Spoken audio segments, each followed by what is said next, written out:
C'est la suite de l'essentiel. On va plus loin à présent avec Ziad Limam, directeur du mensuel Afrique Magazine. Plus que quelques jours pour vous procurer le numéro du mois de mai qui titre en une sur la Coupe du Monde de football. Qui n'a pas les titres d'ailleurs, il n'y a que l'image. Ah mais c'est vrai.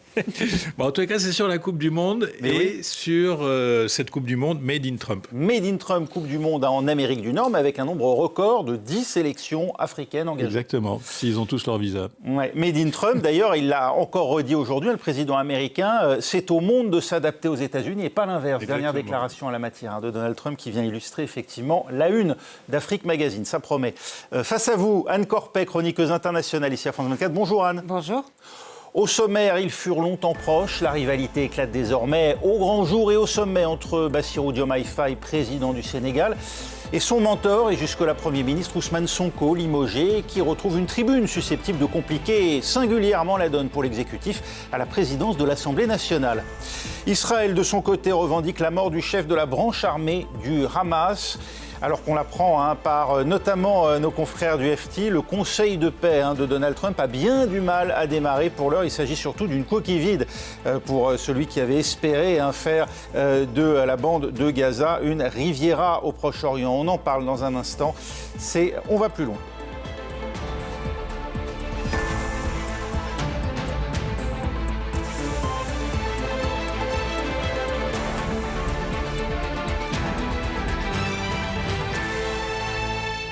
C'est une drôle de cohabitation qui est en train de se mettre en place au Sénégal entre le président Bassirou Diomaye Faye et le parti qui l'a porté au pouvoir, le PASTEF, très largement majoritaire à l'Assemblée.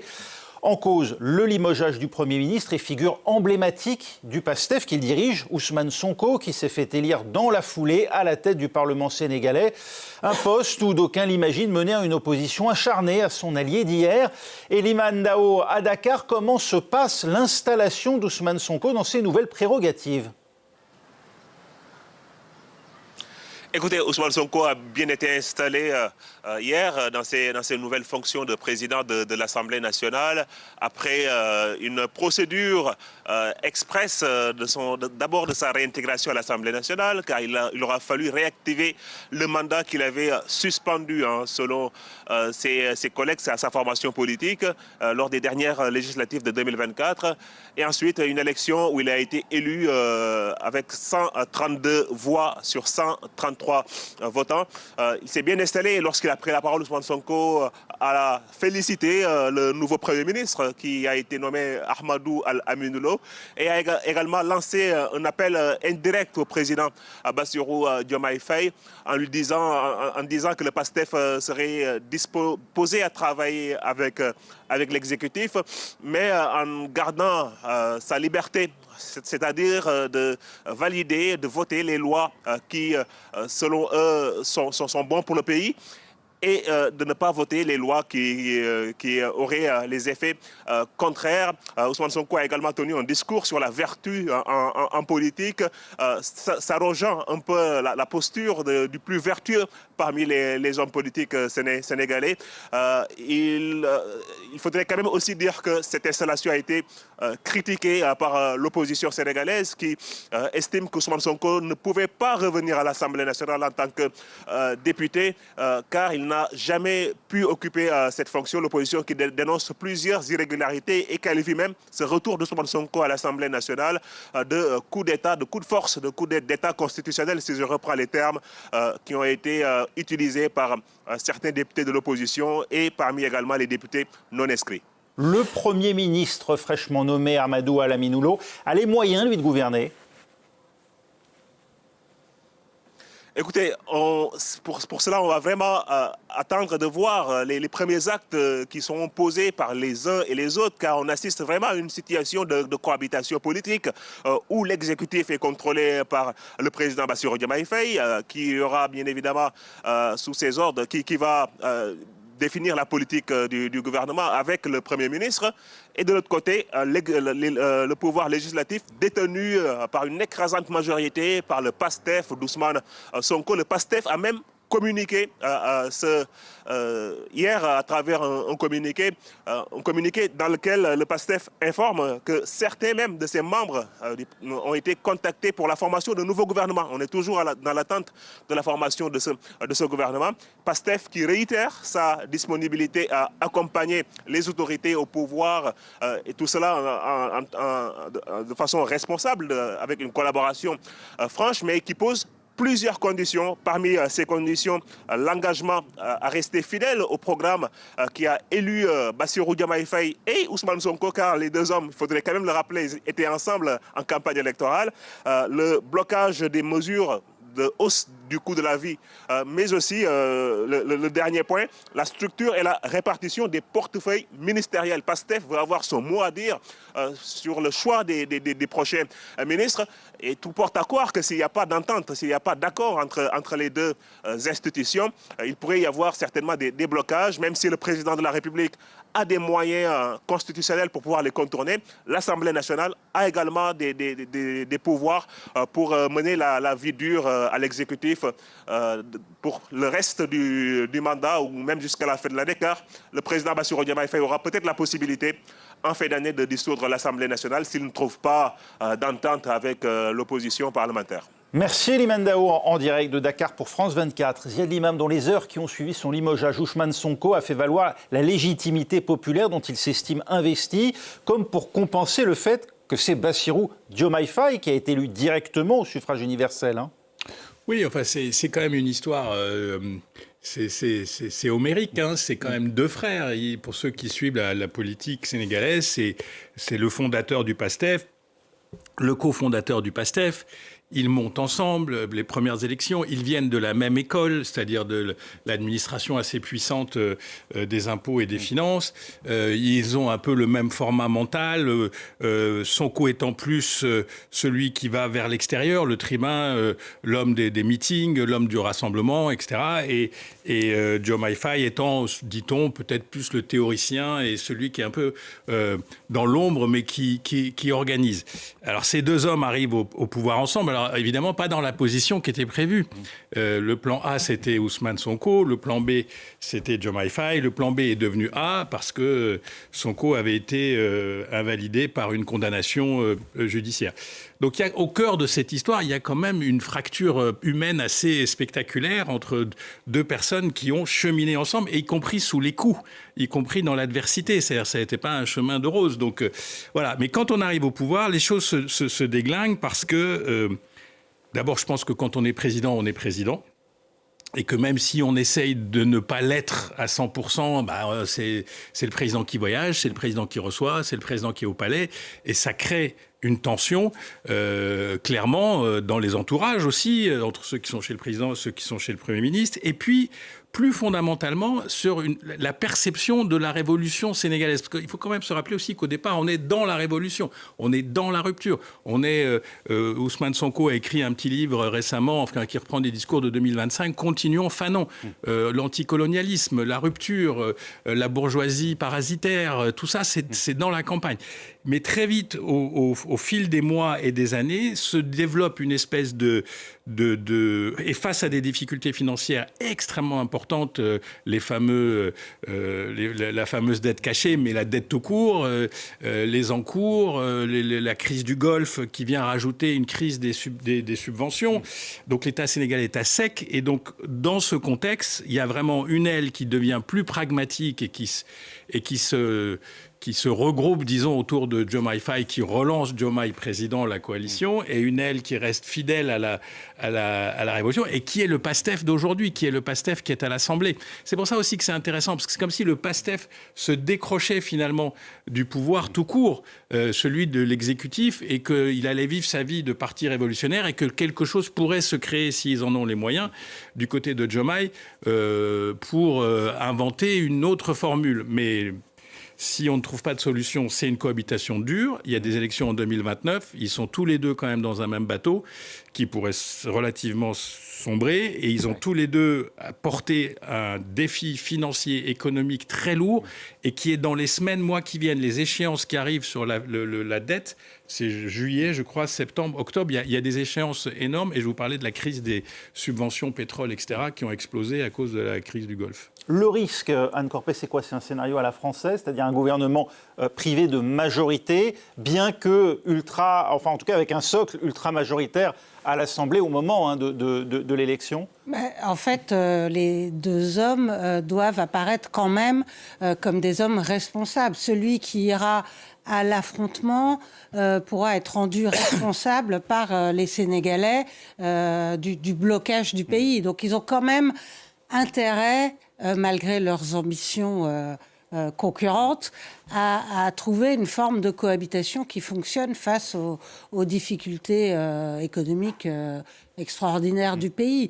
Il y a quand même des attentes de la part du peuple sénégalais qui doit regarder tout ça avec une forme peut-être de consternation parce qu'ils ont été élus ensemble pour mener un programme. S'ils commencent à s'affronter, à aller au clash et à bloquer finalement la vie politique du pays, la vie économique du pays, ils en seront tenus responsables. Si le président, et c'est le cas aussi pour le PASTEF, qui pose des conditions à sa participation au gouvernement, respect du programme. Mais qui numériquement détient la clé des réformes aujourd'hui. Oui, alors lutte contre la corruption, contrôle des fonds opaques, etc. On voit mal comment le Premier ministre pourrait former un gouvernement sans membres du parti qui a une écrasante majorité à l'Assemblée. D'ailleurs, Sonko dans son discours, quand il a été élu président du Parlement, a rendu hommage au nouveau Premier ministre. Il a loué ses compétences de travailleur acharné. Donc, moi, je pense qu'il y a une possibilité quand même de cohabitation douce. Sinon, chacun des deux protagonistes risque de le payer dans les urnes en 2029. Je vous voyais réagir sur d'abord le poids du PASTEF à l'Assemblée. Non, le poids du PASTEF, c'est réel, oui. Mais la Constitution, elle est présidentielle. Donc le président peut faire beaucoup de choses tout seul, et en particulier peut-être sur un sujet qui est très, très contentieux, qui est les négociations avec le FMI pour débloquer la situation financière du pays, qui est vraiment extrêmement complexe, qui était, on peut le dire, à la limite de la cessation de paiement. Oui. Donc alors justement, on va voir, parce qu'une délégation du FMI est attendue dans la deuxième semaine de juin au Sénégal, et la crise ouverte par le limogeage d'Ousmane Sonko, évidemment, crée une dépréciation supplémentaire encore de la dette publique sénégalaise. Écoutez, le nouveau Premier ministre s'exprimer à ce sujet, suivi d'Ousmane Sonko, et je vous redonne la parole, Aziz Imam. Nous devons tous être conscients du contexte d'urgence dans lequel se trouve notre pays, notamment la situation des finances publiques avec ses impacts sur l'économie. Je voudrais par ailleurs rassurer le secteur privé local, les partenaires techniques et financiers et les investisseurs étrangers. Le Sénégal est un pays sûr et fiable et entend le rester. Même si par ailleurs, je dois à la vérité que nous avons certaines divergences sur certaines questions, notamment la question monétaire, la gestion de la dette et d'autres questions similaires. Voilà, Ousmane Sonko qui parle de divergence sur la question monétaire, la question de la dette. En gros, le PASTEF s'oppose à la restructuration de la dette, pourtant voulue par le FMI. Parce que on est en rupture souveraine. En fait, il faut vraiment mettre le prisme. Et c'est pas qu'un combat au Sénégal, le pragmatisme, le souverainisme. Vous regardez toute l'Afrique francophone et une grande partie de l'Afrique tout court. Il y a une force souveraine qui dit on s'en fiche. On sort des carcans, on sort de... Tout ça, c'est du néocolonialisme, on peut faire sans le FMI, etc. Bon, dans le cas du Sénégal. Et il y a des gens qui disent on peut aller vers plus d'indépendance et plus de puissance, mais il faut faire preuve de pragmatisme et négocier au moins le court terme et le moyen terme. Et ce n'est pas une petite discussion, c'est une discussion centrale. Donc, quand Ousmane Sonko parle de divergence, il utilise un mot diplomatique, parce que c'est fondamentalement plus qu'une divergence. C'est là que se situe le divorce entre les deux. Comme je vous le disais, il y a plein de facteurs. Le fait que aussi sur cette question. Le facteur de la hiérarchie, vous connaissez les hommes et les femmes. Bon, les hiérarchies comptent, c'est comme ça. Il y a eu un incident lors de la dernière séance des questions au gouvernement où Ousmane Sonko était en tant que Premier ministre, où il a reproché la gestion des fonds politiques au président. Et donc là, on était vraiment quand même dans quelque chose qui s'apparentait à du casus belli, parce que on voyait mal le président ne pas réagir. Donc il y a l'affaire humaine, il y a l'affaire politique, il y a les choix politiques. Et il y a la possibilité d'une bataille constitutionnelle aussi. Le président a des armes en main, le Parlement a des armes en main, le président peut dissoudre en novembre, le Parlement ne peut censurer qu'une seule fois, je crois, dans l'année, mais le Parlement, avec le nombre de députés PASTEF, peut changer la Constitution. Donc on est parti pour quelque chose, comme disait Anne, qui peut être extrêmement dommageable pour l'économie et la société sénégalaise, sauf si dans une espèce de pause qu'on se créerait, qui irait de maintenant jusqu'à 2029, et après, chacun irait aux élections, sauf si les deux hommes trouvaient un espèce d'arrangement entre ces deux écoles du pastéfisme, quand même, pour aller jusqu'aux élections. Mais est-ce que le Sénégal, est-ce que les agences de notation, est-ce que la dette, est-ce que les marchés, est-ce que la crise du Golfe va autoriser cette espèce de tempo à deux temps ? Je ne suis pas sûr. Il y a un risque pour le Sénégal qui avait réussi jusqu'à présent à plutôt bien gérer la rupture politique de 2024. Par rapport à un certain nombre d'autres pays de la région qui ont été considérablement déstabilisés, Anne Corpet. Le vrai sujet, c'est cette dette colossale, 132% du PIB. Ce sujet doit être traité. Alors, effectivement, Ousmane Sonko a une approche purement souverainiste.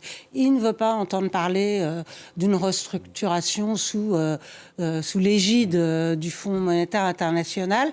Mais le PASTEF, dans ses conditions posées, il dit pas de restructuration de la dette, sauf consensus fort sur la question. Ça laisse quand même une petite porte ouverte. Alors, peut-être qu'il y a des possibilités de compromis avec une arrivée du FMI qui pourrait faire une grosse avance au Sénégal pour l'aider à rembourser. Parce que pour l'instant, Sonko, lui, il dit on va reposer uniquement sur notre nation, on va faire des économies, on va trouver des solutions régionales, mais ça ne suffira pas. Donc voilà. Le problème du FMI, c'est explosif. Il faut quand même rappeler ce que c'est que le FMI. Il ne vous donne pas 2 milliards juste en vous disant essayez de vous en sortir. Alors, le problème des subventions, qui est une question clé, c'est en gros le gouvernement aujourd'hui subventionne les prix de l'essence, par exemple, et donc ça coûte tant, donc il faut que ça s'arrête. Si ça s'arrête, vous avez les gens dans la rue. Donc vous avez toutes sortes d'effets secondaires et politiques, donc je pense que c'est une vraie discussion où le Sénégal est obligé d'aller uni. S'ils y vont désunis, c'est compliqué. Mais conscient peut-être de ces éléments-là, le FMI pourrait être tenté de modérer un peu. Non, mais ce n'est pas des diables non plus. Mais ils ont contreparties. Oui, ils ont des besoins de contrepartie, ils ont besoin d'un engagement, ils ont besoin de targets, de réduction du déficit, de réduction des subventions. Enfin, on connaît la musique. Et puis, c'est pas pour ouvrir trop le sujet, mais les FMI, Banque mondiale, les années d'austérité des années 80, on s'en rappelle particulièrement, et en particulier au Sénégal, qui a connu presque 10-15 ans de stagflation à cette époque-là. Parce qu'on accusait, parce qu'on accusait justement les années d'austérité imposées par l'ajustement structurel qui était le méchant. Il y a un autre sujet explosif, c'est le franc CFA. Il l'a redit. Quand il parle monétaire, il ne parle pas que de la dette. Il parle du franc CFA. Il dit qu'il faut sortir. On pensait que ce débat avait été provisoirement mis de côté. Visiblement, non. Ça faisait partie des revendications, effectivement. Et c'était dans la campagne. Voilà plusieurs semaines à présent, on en parle que Gaza n'occupe plus les gros titres de l'actualité. Et pourtant, Israël continue d'y mener ses opérations contre le Hamas. Le chef présumé de la branche armée du mouvement islamiste palestinien a été tué après l'assassinat déjà de son prédécesseur dans un raid mené par l'armée israélienne à la mi-mai. Et ce, malgré le cessez-le-feu officiellement en vigueur. Les précisions à Jérusalem de Stéphane Amar. Du ministre de la Défense, Israël Katz, qui s'est félicité de cette élimination, je cite, d'un terroriste. Il a affirmé que chaque membre du Hamas était en danger de mort et qu'Israël poursuivrait, s'il le fallait, les éliminations ciblées de dirigeants du Hamas. Et il faut préciser que cette élimination intervient seulement 11 jours après celle du précédent chef du Hamas dans la bande de Gaza. Il y a donc une volonté évidente du gouvernement israélien de ne pas laisser le mouvement islamique palestinien respirer, de le maintenir sous pression et de le forcer à désarmer, ce qui est la volonté exprimée à la fois par Israël et par les États-Unis dans le cadre d'un règlement de la bande de Gaza. J'ajoute une information extrêmement importante qui a été publiée hier par la presse israélienne et qui est en lien avec l'après-Hamas à Gaza. La presse israélienne fait état d'une réunion entre le chef du Shin Bet et Mohamed Dahlan aux Émirats Arabes Unis. Mohamed Dahlan, c'est une figure très importante du nationalisme palestinien et il est pressenti pour diriger une forme d'autorité palestinienne réformée dans la bande de Gaza, ce qui pourrait être une alternative au Hamas. On va évoquer effectivement cette option Mohamed Dahlan, mais le communiqué du Hamas confirme que Mohamed Odeh a bien participé à la conception et la planification des attentats du 7 octobre. Anne Corpet, est-ce que cela justifie l'action militaire israélienne ? Bon, sur le plan du droit, c'est une question un peu compliquée. En tout cas, le gouvernement israélien s'est engagé à arrêter ou à éliminer tous ceux qui ont participé ou planifié l'horrible massacre du 7 octobre. Et il se trouve que Mohamed Odeh était responsable du renseignement au sein du Hamas au moment du 7 octobre. Donc, il a nécessairement, effectivement, participé à la préparation de ces attentats. Alors, l'armée israélienne n'est pas allée de main morte. Hein. Elle a frappé plusieurs bâtiments dans Gazaville, dans lesquels il se cachait régulièrement. Les services de renseignement le pistaient depuis des mois. D'ailleurs, il y a eu la semaine dernière une enquête du Wall Street Journal qui a révélé l'existence d'une force au sein des services de renseignement israéliens qui est entièrement dédiée à la recherche des gens qui sont liés au 7 octobre. Cette force a dressé une liste de milliers de noms et raye au fur et à mesure les noms de ceux qui sont soit éliminés, soit arrêtés. Et ça peut être des personnages assez insignifiants. Le quotidien raconte par exemple l'histoire d'un homme qui avait franchi la frontière, qui avait été abattu par les terroristes au volant de son tracteur ce jour-là. Il n'a il n'a pas participé au massacre. Il est revenu ensuite à Gaza. Et ben, cet homme-là a été visé par une frappe 2 ans plus tard dans une rue de Gazaville. Donc, le cessez-le-feu qui a été conclu en octobre dernier entre le Hamas et Israël n'a pas mis un terme à cette campagne, et elle se poursuit non seulement à Gaza, mais aussi en Iran et au Liban, où des dizaines de dirigeants du Hamas ont été éliminés par Israël. Ziad Limam, on le voit, cette campagne on dit rétribution en anglais, voilà, vengeance, c'est pas vraiment le mot d'ailleurs en français, qui doit suivre le 7 octobre. Elle continue de justifier pour Israël un certain nombre de faits, et notamment on le voit, ce qui se passe actuellement à Gaza. Ça vous semble totalement aberrant aujourd'hui ?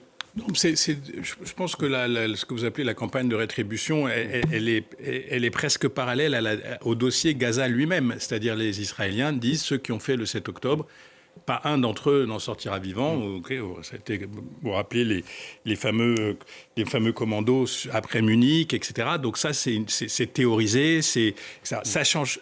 C'est parallèle à la discussion elle-même sur qu'est-ce qui se passe à Gaza, comment on passe enfin au vrai cessez-le-feu, comment on rentre. Parce que personne n'est d'accord sur est-ce qu'on est sorti de phase 1, pas phase 1.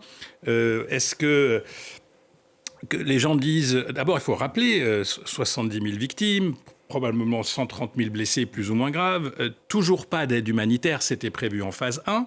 Donc le territoire est littéralement exsangue. On pense aujourd'hui à la fête de l'Aïd, donc dans un territoire dévasté, exsangue, sans ressources. On a la question de l'autorité qui a été installée, qui végète dans les hôtels du Caire, que personne ne laisse rentrer à Gaza. On a le fameux Forum pour la paix, c'est le Forum, c'est ça? Oui, Conseil pour la paix qui devait amener 25-30 milliards, qui est une coquille vide, il n'y a pas un rond. Le Financial Times évoquait le sujet ce matin ou hier soir en disant il n'y a pas un rond. Et en plus, les procédures sont totalement opaques, on ne comprend pas le peu qui est arrivé, on ne comprend pas où c'est.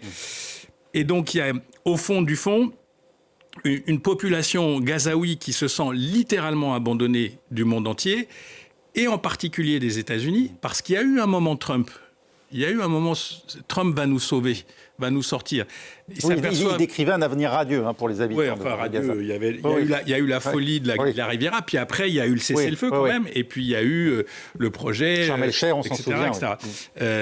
Ils se rendent compte que Trump les abandonne, laisse Israël faire à peu près ce qu'ils veulent dans la bande de Gaza, puisqu'il y a eu je ne sais combien de violations du cessez-le-feu, probablement 800 morts, 900 morts depuis octobre, et surtout la ligne jaune s'est déplacée, donc on était à 53%, on est à 60%. Donc il n'y a aucune perspective politique pour les 2 millions de Gazaouis, aucune perspective humanitaire pour les 2 millions de Gazaouis. C'est une bombe qui gonfle. On ne sait pas comment ça va finir ou comment ça va sortir. Il y a les élections en Israël, et je pense que d'ici là, on ne peut pas s'attendre à ce qui est vraiment du changement dans la politique de Benjamin Netanyahou, qui a besoin aussi, par ailleurs, je crois que c'est une universitaire française qui a utilisé ce terme, de victoire visible, avec le bazar de l'Iran, le fait que rien ne bouge dans le détroit d'Ormuz, etc. Le fait que les Israéliens sont contenus dans leur politique vis-à-vis de l'Iran. Eh bien, allons sur Gaza, allons sur le Liban, on voit bien que Trump laisse la main là pour pouvoir tenir son dossier iranien pour pas que ça lui échappe. Dans ce contexte, comment comprendre qu'on échafaude des scénarios politiques côté israélien sur une éventuelle un changement, en tout cas, à la tête de l'autorité palestinienne qui passerait par Mohamed Darlan? On évoquait un temps Marwan Barghouti. Vous pensez que c'est sérieux, ça, côté israélien? Oui. Marwan Barghouti, qui a été humilié par le ministre de la Sécurité nationale en prison. Bon, moi, ce que j'entends surtout, c'est la petite musique sur l'idée de développer des nouvelles colonies à Gaza, de faire sortir les Palestiniens de Gaza. Hier, le ministre de la Défense, dans la foulée de l'annonce de la mort du chef de la branche militaire du Hamas, a parlé du projet de départ volontaire des Gazaouites comme de quelque chose de très concret qui allait être mise en œuvre. Il y a évidemment les ministres d'extrême droite du gouvernement qui ne cessent de parler de la souveraineté israélienne, non seulement sur Gaza, mais sur toute la Cisjordanie. Et il y a aussi un ministre, celui de la diaspora, qui est lui du Likoud, qui a affirmé que la création de colonies à Gaza devait faire partie du programme du Likoud dans la perspective des prochaines élections. Ça revient sur tout ce qu'avait décidé Sharon à l'époque. Et voilà, alors d'entendre Ben Gvir hurler fin aux accords d'Oslo, enterrons-les, d'accord, c'est dans sa rhétorique suprémaciste habituelle, mais quand on entend que dans le programme du Likoud, on veut rebâtir des colonies à Gaza, c'est un peu inquiétant, d'autant que les 2 millions de Palestiniens maintenant sont plus que sur 60% du territoire entassés. Dans des abris de fortune, dans des tentes où les rats pullulent, etc. Alors, parler d'exil volontaire dans ces conditions, je trouve que c'est un terme un peu abusif. C'est le mot de Bezalel Smotrich, effectivement, qui a choqué. Merci beaucoup, en tout cas. Et puis le mot aussi, bien sûr, d'Israël Katz, le ministre de la Défense. C'est lui qui a repris, en fait, cette proposition, ce projet porté par Bezalel Smotrich d'un exil soi-disant volontaire. Merci beaucoup, Anne Corpez, Yad Limam. On se retrouve dans un instant pour la suite de l'essentiel. On parlera du choix curieux de Mathieu Pigas pour restructurer la dette vénézuélienne, notamment sur conseil de l'entourage de Donald Trump lui-même.